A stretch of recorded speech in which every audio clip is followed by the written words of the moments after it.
What's up guys, it's your boy Jimothy, and welcome back to another episode of 5-Minute Techs. Now ladies and gents, we have some spicy techs for you in this series, so without wasting any more of your time, let's get straight into it. Now the first tech that I want to introduce you guys to is DNA surgery.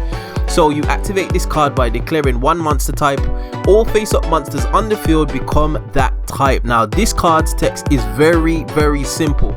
Now this could be an interesting card if, for example, you're playing zombies and Zombie World is not on the field, but you have a Doom King Baladrock on field, and you flip this on your opponent's turn. Not only do you have an instant 2 disruptions, but your opponent requires a specific type of monster to make extra deck plays.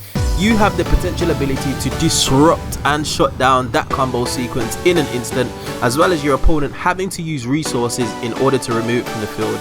Not only that, it can pair well, extremely well, with super polymerization, fusing 2 or more of your opponent's monsters on field to summon an extra deck monster on your own. Very surprised why we do not see more of this card actually.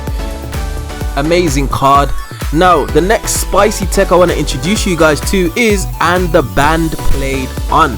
So this card text reads: neither player can special summon monsters with the same level as they control. Neither player can special summon monsters with the same rank as they control. Now this card says no to spam. Now what do I mean by this? Let me explain. With Lunar Knights being a thing and a unanimous agreement of the rank 4 XYZ engine being the best in the game, you can definitely expect a lot of more decks to churn out multiple level 4 and rank 4 XYZ monsters in one turn in the upcoming Master Rule 5. Now "and the band played on" says nope, we will not be doing that. So no multiple rank 4 XYZs, no multiple rank 4 level monsters, and no fun shall be had whilst this card is on field. So bear in mind this applies to you, the controller, and nonetheless, if you're prepared for such a scenario, which you should be because you're running this card, you should be able to make it work towards your own strategy. Next up, we have Psy Blocker. So this card text reads: once per turn you can declare one card name. Cards with that name and their effects cannot be used until the end of your opponent's next turn. Now this card has a similar effect as Prohibition, which I mentioned in a previous video. However, there is a slight variation. The effect only lasts until the end of your opponent's next turn, but you can declare the name of another card should this card survive until your turn. Now this card is in the form of a monster card, so you would need to find a way to summon this card without hindering your strategy. However, if you know your strategy is weak to a certain card, you can declare it and voila, your problem is gone with the wind. You can also use this card offensively. If you're aware of what deck your opponent's playing, for example if they're playing against Spirals, you can call Spiral Mission Rescue. You have now hindered their ability to build an optimal board and kind of stumped them somewhat. So Psy Blocker, definitely a card I would look to tech into your side deck at least. And finally, the final spicy saucy tech is Absolute King Backjack. So during your opponent's turn, quick effect, you can banish this card from the graveyard, excavate the top card of your deck, and if it is a normal trap, set it to your field, otherwise send it to your graveyard.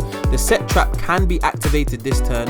If this card is sent to the graveyard, you can look at 3 cards from the top of your deck, then place them on the top of your deck in any order.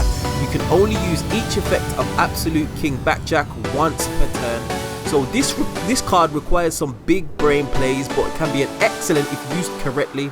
As long as you have a way of sending it to the graveyard optimally on your opponent's turn, i.e. link it up with IP Masquerena, stack the top of your deck, then banish it as a quick effect, and then that card on your field then can be used to disrupt your opponent's plays, you have a pretty powerful disruption. Not to mention the artwork on this card is amazing, so why wouldn't you tech this card into your deck? So ladies and gents, we find ourselves at the end of another video. How did you like the spicy text? Are there any spicy texts that I am missing out on? Be sure to get at me in the comment section below. And as always, if you did enjoy this content, please like, share, subscribe, all of that good stuff. And I will definitely see you guys on the next video. Hope you enjoyed. Peace.